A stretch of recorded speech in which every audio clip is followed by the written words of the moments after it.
So this podcast is really fun because not only are you a fan of the podcast, but you're also a very, very special coach in somatic therapy. So, what is somatic therapy from the get go? Yeah. So first, thank you for having me in your podcast. I'm very honored. And somatic therapy is actually a type of therapy where we focus on the mind and the body connection. And when I first read about somatic therapy, I was super intrigued because it's true. I usually feel a lot of things in my body. And a lot of times we feel emotions in our body. Emotions are stored in two places, either in our body or in our mind. And so when you're angry, you feel it in your body. When you're happy, you feel it in your body. When you're nervous, you also feel it in your body. So it made sense for me to integrate a type of therapy where we look into the deep connection between the mind and the body. And so, yeah, in short, that's what somatic therapy is. And they say we hold our issues in our tissues. So it's really true.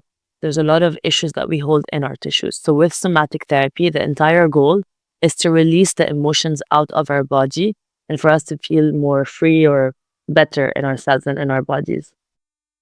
Very nice. So the issues is stored in the tissues. That's the first time that I Yeah. hear this. Yeah. That's what they Um, say. yeah, it's really interesting. I want to cover how like going through life's challenges, we tend to store up. There's a really beautiful book that's called "The Body Keeps the Score," which I think you're familiar with. It's a beautiful Yes. book, and it says that we store the things, right? And how does that affect like in our nervous system? How does that store these Yeah. experiences? Good question. So the brain is not only in the head. Actually, it's extended onto the end of the spinal cord. And so how is it related to our nervous system? Our nervous system is the system that connects the mind to the body. All right. And so our nervous system's entire goal is to protect us and to keep us safe. So there's something called neuroception, where basically you're able to detect any cues of danger, and your nervous system will then respond in a way, depending on the different dangers that you're going through or different challenges that you're going through in life. It will respond.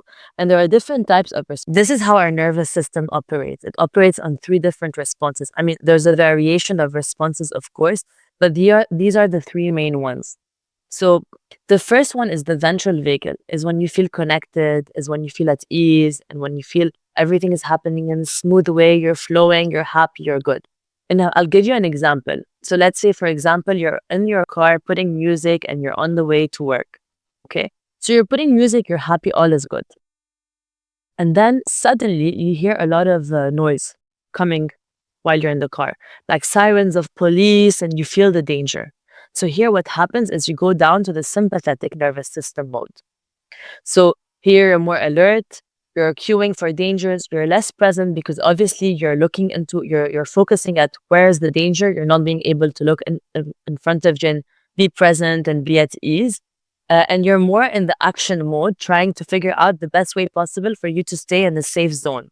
All right. So this is what we call the fight or flight.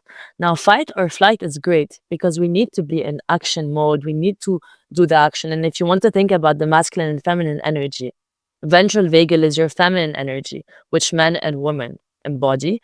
And sympathetic is the more masculine, where you're finding solution, you're in that zone.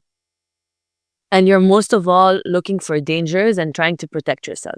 Now, imagine you're in this car and you're listening to the sirens for hours and hours and hours and hours, days and weeks and months. What's going to happen?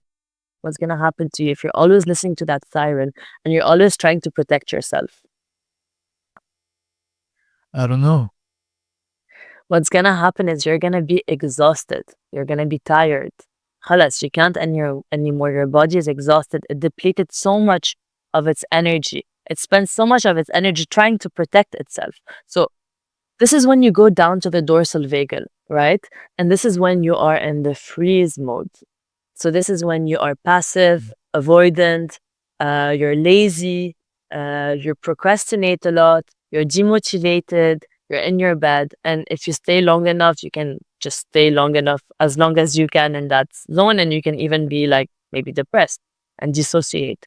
And so when you're in your dorsal vagal, you actually don't believe in yourself, you have low self esteem, you think you're not good enough. But what happened is that you're not lazy. You just spent too much energy in places where you were trying to protect yourself from challenges, from difficult moments, and your body protected you. So it was like, stop, you need to rest now. You see? Mm. This is So this is how the super, nervous. super interesting. Mm, I just had the idea of not the idea. I saw a video of a small baby gazelle who there was a stranger. There was a mother gazelle, the small baby gazelle that came. The baby came towards the stranger and she just collapsed out of anxiety and so much fear. She just collapsed in front of him and she couldn't move. So is that dorsal vagal? exactly. That's exactly dorsal vagal. Okay, Yeah. super interesting. So how do you come about? So what's your story of like going from? Because I know I have a story myself of going from the below states of dorsal vagal towards the higher states of more a stabilized nervous system. Do you have like what's your transformation story? I would say that my story is that I grew up with a dysregulated nervous system where I was always catching cues of where the danger is, going through the challenges. And I did not have a very healthy response to any emotion that I would go through. I'm also a hypersensitive, which meant that I felt things very intensely. That's also my gift in some ways. But for a very long time, my nervous system was dysregulated and I wasn't being able to be myself fully because I was always trying to protect myself. And I say that sometimes when you regulate your nervous system, it's a journey back home because home is not a place, it's a feeling. So it's a journey where you feel again yourself and you don't need to always protect yourself or make yourself feel safe. And so at a certain, I think from age 10 to age 23, not that I went through big traumas, but this was the case. I had a dysregulated nervous system. And at 22, 23 years old, I wanted to understand, like, how can I get out of this? I know that I'm not originally like that. And I know that this is a protection mechanism or a coping mechanism. And I wanted to understand deeper. So this is when I started going to therapy. And I started therapy. I started with cognitive therapy, and then I discovered different modalities. I even went deeper into energy healing. And then I discovered somatic therapy. And it's when I discovered somatic therapy that I was really able to regulate my nervous system through breath, movement, and presence. Because they say that there's a big misconception where they say that your nervous system, when it's calm, it's regulated, but it's not the case. When it's calm, it's not necessarily regulated. To make your nervous system regulated, sometimes you need to shout, sometimes you need to scream, sometimes you need to cry, sometimes you need to punch a pillow. You know, you need to feel safe again in the presence of the emotion that all of your life you didn't feel safe enough to feel.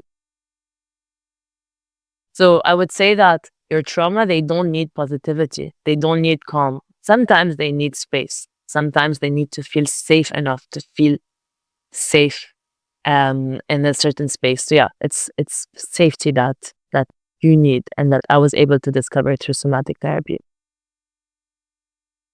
Very interesting. I think if I look at my journey, Yeah. I was very fearful when I was younger, and I used to be stuck in that. What is the lower state called? Dorsal vagal? Dorsal. Dorsal. And I was pretty much in that state for, I think, in the middle between that and the middle one, where I was just in fear and danger all the time, afraid to, because I was insecure, afraid that I would be judged, afraid that I wouldn't be good enough. And I guess that's kind of the feeling that I felt for for like years and years and years. But now, because of meditation, of spiritual practices, I feel more the connection to the world, to the higher state. And I don't know why, but I know this is not your expertise, but it relates to chakras to some extent, and it makes puts a lot of questions in my mind. But my question for you is, how do you go from below to above? Like you talked about some practices, yet for someone that is actually maybe not fully collapsed, but in the state of like despair, like shut down, Yeah. how does he Yes. go up step by step? So there's different steps, right? I don't believe that there's a one size fits all. Every person is different. Every person has a different story. But what I usually do is I would assess and which type of response you are. Let's say you're in the freeze mode and you're shutting down, what I usually try to do is activate this nervous system. So there's different ways to activate the nervous system. But in general, the most important thing to do is to understand what is the emotion that they're not being able to process. So not the emotion that they're not being able to feel safe in. Okay. So this first step that I try to do is to develop a sense of safety, a sense of safety in themselves. And that's the tool that I share with all of my clients. So I believe that we all have the answers within ourselves, right? The answers are not outside of us. So the first thing would be to understand what is the emotion that they did not feel safe. I'll give you an example of these kind of emotions. Like, for example, when you were a child, um, you could have felt only validated when you had good grades, but not validated when you were dancing or drawing, when you had your creative side on. You could have been validated, you could have felt some sort of responsibility maybe towards your mother who fights a lot with your dad and you wanted to save her. Or you could have felt like um, jealous of your younger brother. But in any case, all of these feelings were not safe to feel.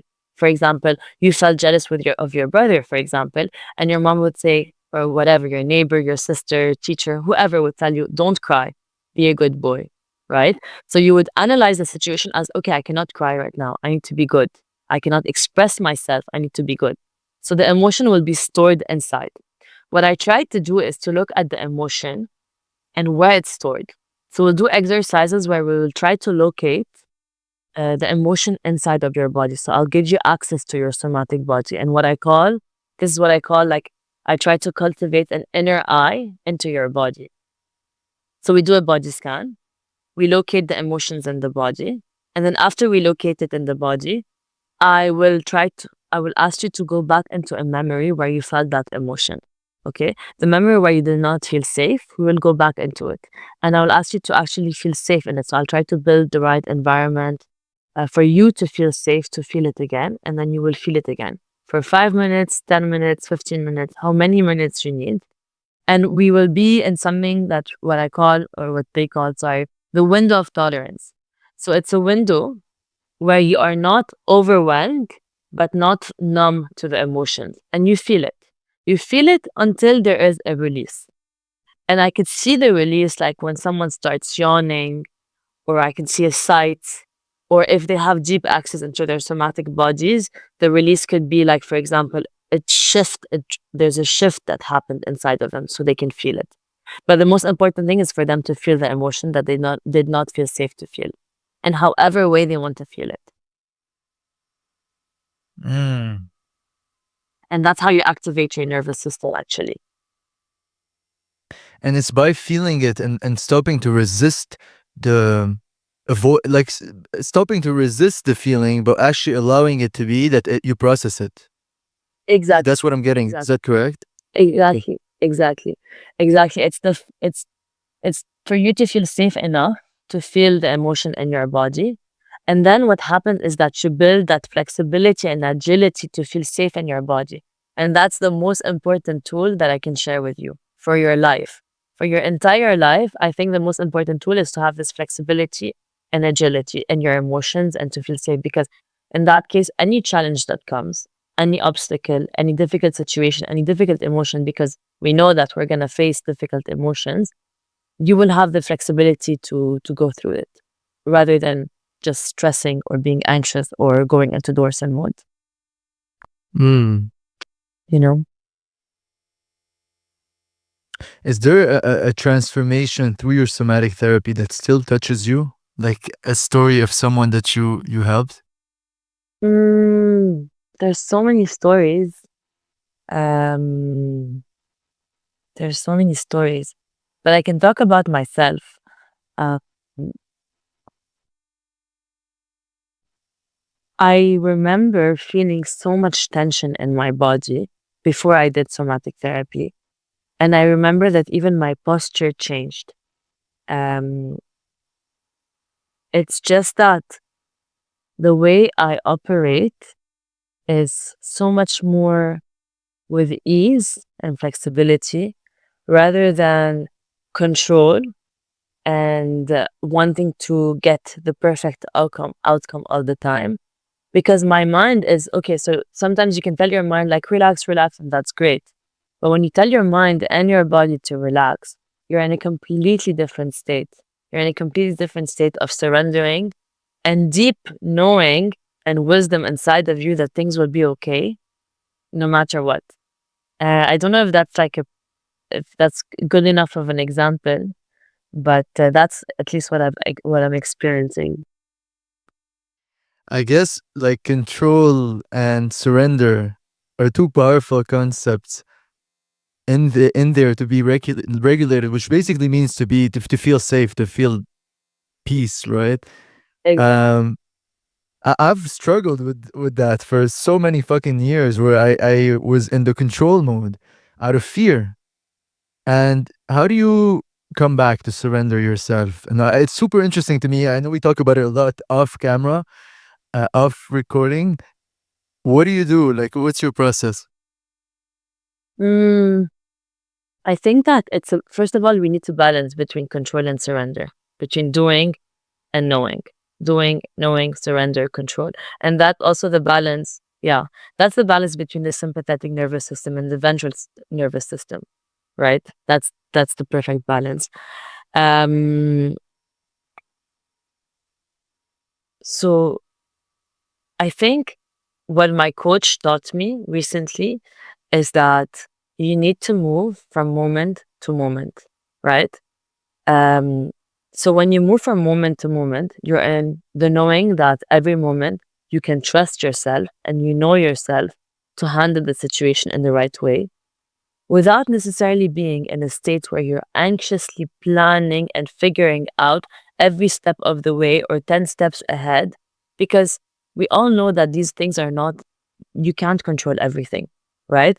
And to be in the overthinking kind of mentality, overthinking, stressing, being anxious, trying to control the future, the outcomes, we all know that the outcome is things that we cannot control. When we don't try to control, what we get is maybe a better outcome than what we expected, or maybe not. But at least we move from moment to moment. So this moment, I handle the situation, and then I move to the next moment. I will handle the situation in the next moment. It's like step by step, with the deep trust in myself that I can do it. And whenever I don't feel like I can trust myself, I think, okay, why do I not trust myself? And I look back and I realize that the adult self can rationalize the situation, but my inner child feels like I don't trust what's happening in the situation. Okay. So I do some inner child work. I'm like, okay, how many years have I felt like I couldn't trust myself in this situation? Since I'm 10, since I'm 12, since I'm 13. All right. Let me go back to my 13 self and let me reparent myself. Let me give myself what I needed in that situation as a secure parent. So, as an adult, I observe the situation when I don't trust myself and I give myself the security that I need so I can trust myself from moment to moment.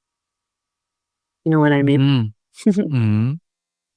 So something just popped in my. I'm very impulsive sometimes, and I get ideas, so I'm just gonna say what I'm thinking. Um, I just thought, if you keep going in this cycle, why isn't just being present the solution to all of this? Yes. Rather than going back to your 13-year-old self that had this trauma, the 14-year-old that had this other trauma, the 16-year-old that had this triple trauma, like a, there's so many things to go back to. When I for example read The Power of Now, I found that I could just be at peace in the moment. Or what do you? I'm trying to understand. You Yeah. mean that? That's a very good question. Yeah, you Very mean good that? question. You mean that? I'm trying to understand. Can't you just be present, and that will fix all? Or is your subconscious still gonna come back and fuck you over with your inner child and shit? So, this is a very layered question, but to simplify it, what I wanted to say is that when you're going from moment to moment, you're activating your being in the present moment, right? Because you're working from moment to moment. And when you're working from moment to moment, you're activating the self-trust inside of you to know that each moment you will know how to handle every single situation. So you trust yourself. Got you. Now, if you happen to not trust yourself, what are you going to do?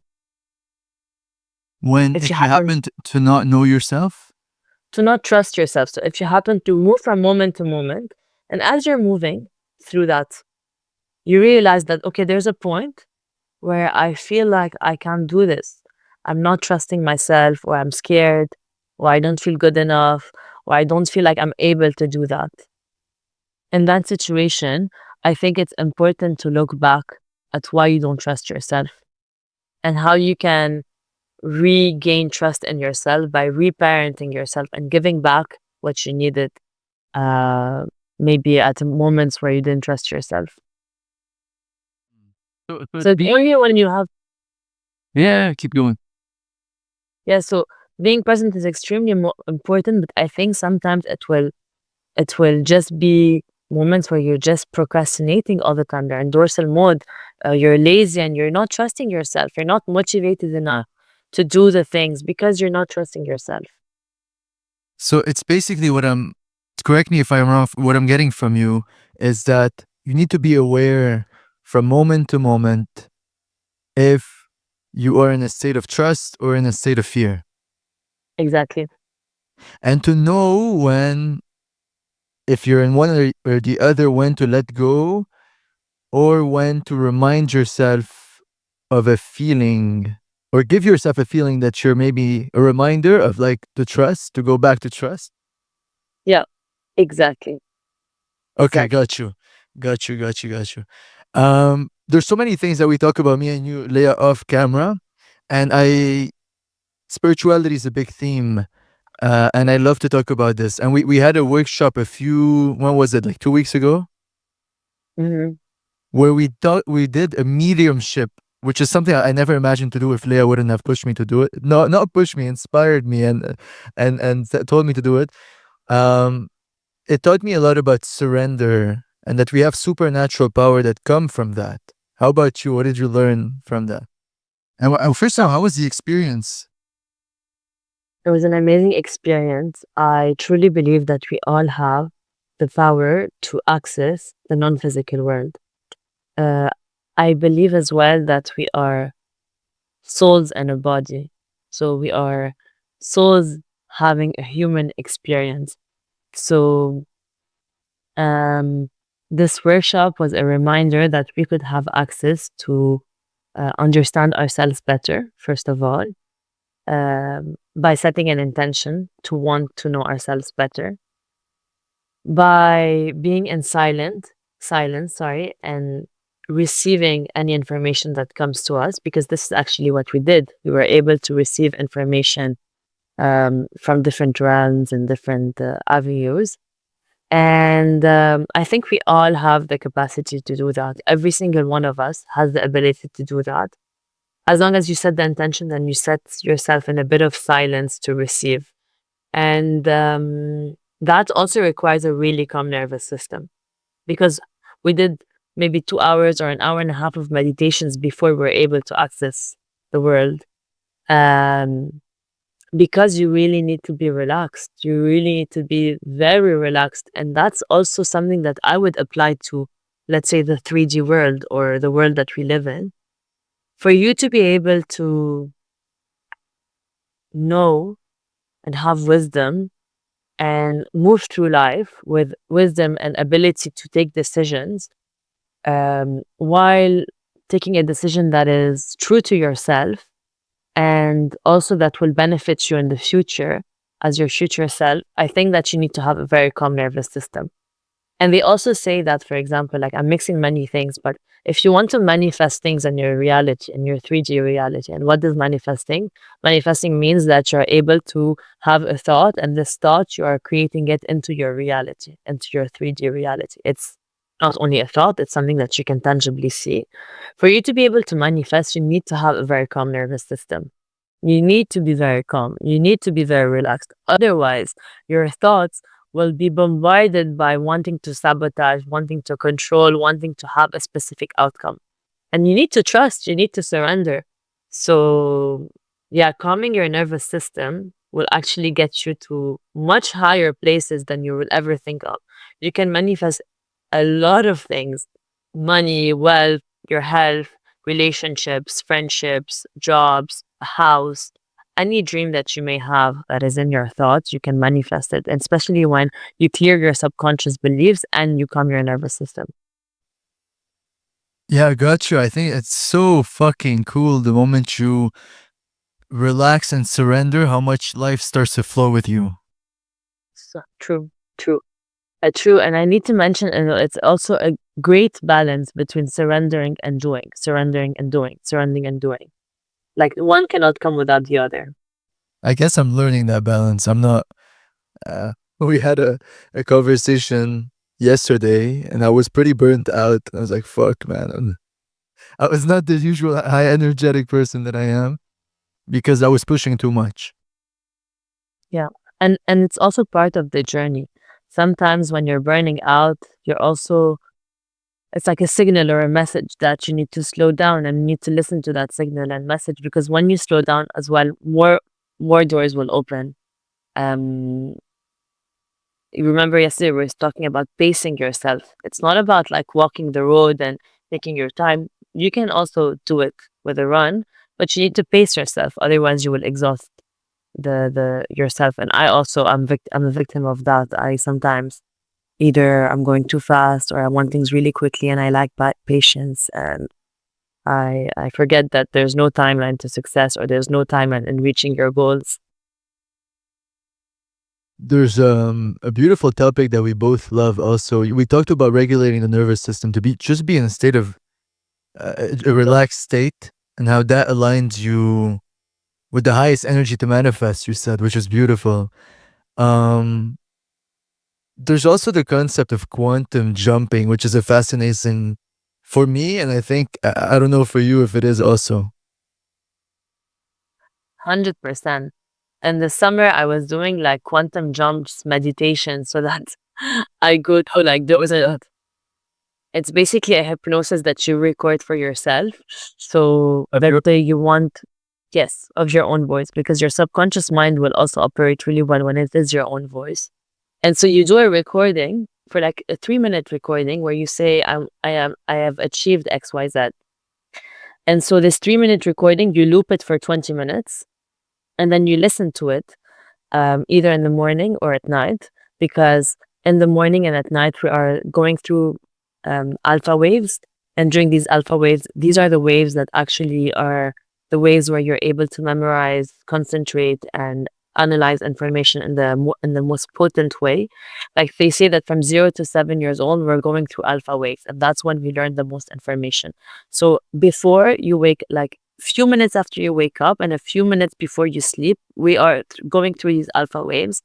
And so you listen to these recordings so that you train your subconscious mind to think that whatever you recorded is your reality, is your truth, is real. And so, according to that recording, you are able to subconsciously act in a way where the whatever you had in mind became your reality.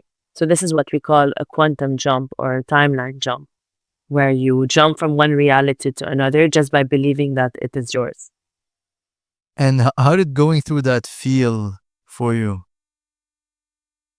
So there was a lot of resistance at the beginning because I had a lot of limiting beliefs like, oh, this will not work, this is not going to work. And actually, the only thing that will make it not work is your limiting beliefs. And this is the only thing that will stop your manifestation from being yours. So at the beginning, there was some resistance. And then I started like imprinting my subconscious mind to believe that it's true. And some things became real, some things didn't. And I think that the reasons why some other things didn't happen is one, because of my subconscious beliefs that I had limiting beliefs. Two, maybe I'm not ready for that jump yet. And maybe this will trigger some people because feeling like I'm not ready is also a limiting belief. But in that moment, this is what happened. I wasn't ready, probably. Mm-hmm. So, yeah. That's beautiful, this level of self awareness. Um, I just had a question. Somatic therapy deals, you said, with the mind and body, right? Yes. Correct. And so, where do the limiting belief? Because I know, like, I can see myself before a few years ago, 5 years ago, my limiting beliefs were the thing that would dysregulate me. Mm. So these were the things that would be triggered from a point of views that um, I'm not attractive enough, I'm not good enough, I'm not whatever the fucking ego says, and that would pull me back into a dysregulated state where I felt like I was in danger and fear. So I used to I literally used to do that, Leo. I used to put a face of being angry all the time just so nobody would talk to me, so I have less chances of being hurt. Yes. So how does that impact? Yeah, protecting myself 100%. So how does that impact? How does it work for you to fix that from a limiting belief point of view? So what you wanted to fix is exactly like not having a poker face, or what is it exactly that you wanted to fix? Full honesty, I wanted to just get rid of the source, the root cause, the bullshit. I just wanted peace. That's it. A kid, a kid. So that's exactly what we would do. We would understand what hurt you in the first place, so that you needed to create that persona, that character where you had a poker face and you needed to protect yourself. And then why do you want to protect yourself? Because you don't want to get hurt. But in return, what are you getting? A lack of connection with others. And what does the human really want? The human really wants to connect. We're made, we're here to connect with others, either on deep level or not, depending on how much you want to connect. So all you wanted and all you desired was to connect. So I will ask you, okay, what is your desire? I want to connect with others. Okay. What are this like? Why are you not being able to connect with others? Because I'm hurt. What hurt you? And then you will tell me, I think it's this, this, this. Okay. Where is this hurt located in your body? And this is when we do a body scan. Okay. This is what I call, yeah, this is what I call the inner eye, or to cultivate access to the somatics. How do we do it? You wanna do an exercise where we can do that? Yeah, go. Okay. So for you to be able to do a body scan, first of all, it's not something that people are born knowing how to do. It's something that you learn how to do. So it's okay if you don't know how to do it. And some people have deeper somatic access, and some people have less deeper somatic access. And that's due to dissociations. And dissociations are due to depressions and traumas and other things. So it's really important to take your time when you want to do it, and to know that there's no pressure. Okay.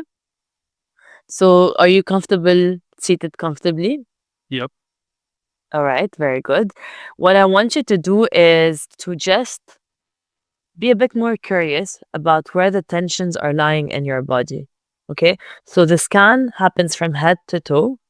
So if you could just scan your head, scan your face, your jaw, your shoulders, your chest, your neck as well, your entire body, your arms, your legs, your feet, scan it entirely and try to detect any tensions that you may feel in your body. Any sensations that are a bit on the skin level, so we're not talking deeper than the skin level, just on the skin level, any sensations that you may feel that are not sensations of comfort or ease. Is there anything that is coming out? The thing is, now I'm pretty at peace for my body. Um, Okay, so maybe bring up the emotions of getting hurt at the moment where you wanted to create that protection mechanism and you were hurt. Maybe you remember the moment where you were hurt. Where does I go back to that moment. Yes. Where does this sit in your body? Where is it stored in your body? I think in my heart. In your heart. Okay. All right. And what do you like? How now? I'll ask you some somatic questions. Like, okay, how long have you been feeling that for? When was the first time you felt it? Um, like 8 years ago. 8 years ago. Okay. And how big is that tension? That's it. You can give it a size. Little. Maybe today it's little because you've processed. Yeah, All right. 100%. I think it was much bigger a few years ago. Yeah. Yeah. And how heavy is it? Mm, it's a little heavy also. Okay. Okay. Which is normal. Yeah. Maybe would you be able to give it a color? What color is it? The first color I had was yellow. Okay. And how does it move in your body? Does it like, is it very present? Does it come and go? Does it have Does it? Okay, it comes and go. So these are the kind of exercises that I would ask you when we do a body scan to have access to your somatics and understand where the emotions are stored in your body. So we're done with the exercise if you want to open your eyes. But this is the kind of exercise that we would do. And then what I usually do as well is before we process, I'll ask you, okay, how true is this feeling that you're feeling today, like this hurt feeling? Probably you're on 1/10. You're going to tell me it's really high, like 8/10, 9/10. That's obviously before you process. And at the end of the processing, when we do the window of tolerance, feeling the emotion, all of that, and then I'll ask you to let it go, at the end, you every time I ask my clients, how do you feel about this emotion now? They all tell me 1/10, 2/10. And this is when we reach a cycle of completion. And we know that we desensitize the emotion, like the intensity of the emotion is almost none. And it's not that we erase the memory is still inside of you, but it doesn't have an impact anymore. Just like you, for example, right now, doesn't have an impact anymore, the fact that you felt hurt because of XYZ, but the memory is still here, right? Yep. Yeah. Exactly. I feel like it. Wow. I get more deeply what you do and how you do it, and I think it makes a lot of sense. Like the process of desensitizing. Is that the word? Yes, Desensitize. exactly. Exactly. Yeah. To make yourself come back to normal. Because I believe in normal, we're all fucking badasses and we're all infinite human beings, full of love, full of peace, full of joy. This is our natural state, in Absolutely. my eyes. Absolutely. Absolutely. I believe that we're born whole and perfect, and that life happens in a way just like everyone else. Every single human is gonna be born and is gonna die, and every single human is gonna go through challenges and is going to get hurt. That's why I don't think that it's super, like, I don't think that it's that you need to go through therapy, but I think that it's important for you to give yourself the space to look into the places that hurt you and to regulate your emotions and to soothe yourself and attune yourself and give yourself compassion. Okay. It's beautiful. Leah, I usually love to end this in a fun way. So I want to ask you, what is your favorite spiritual quote? Mm, my favorite spiritual quote. I guess you have a bit Menu. in mind. Yeah, I know. Um, okay, so I'll give you like two, if that's okay. So one is we are soul living through a human experience. I love this one. And the second one is um, heaven and hell are on earth, and it's just a matter of choice, or something along the line of heaven and hell could be experienced on earth, and it's a matter of choice. And I do believe that you will suffer. It's not that you will not suffer in your life, but how you deal with the suffering is a choice. And it goes back to the idea that you're not a victim of your story. You can victimize yourself for as long as you want, but you're not the victim of your story, and you choose how you want to get out. Even of the hardest times, you choose how you want to come out of the story. So yeah, Okay. it's a choice. That's amazing. C'est magnifique. Um, so yeah, this is pretty much it. I'm so glad that you were here. I want to leave you the space to share any of the services you give because I think it's powerful, and I got to know more how it works, and I believe in it. So yeah, Thank you so much, Fuad, for your time. My services, I mean, what I do is I provide a 3 month, 3 to 4 month program where I help you release any type of stored emotions in your body. And we also do a lot of nervous system regulation. So if you feel like your nervous system is dysregulated, if you feel like you're too much in fight or flight or in dorsal vagal, and you feel like you want to go back to yourself and you want to release the emotions that have been stored, we can do that together in a 3 to 4 month program. And my goal is for you to be independent from me. So I will share with you tools that you can have for your life and that you can use for a lifetime so that you're independent and ready to go through any type of emotion that you may encounter in your life through feeling safe in your body and in yourself. And to release is just one of the most freeing things that you can do for yourself. So this is what I do. And yeah, That's I think super beneficial, and I'm gonna put all your links below so people can directly contact you if they're thank interested. you so much. And other than that, I think it's pretty much it. It's pretty much it. Thank you, Fuad. Pleasure, pleasure, pleasure, Madame Leo.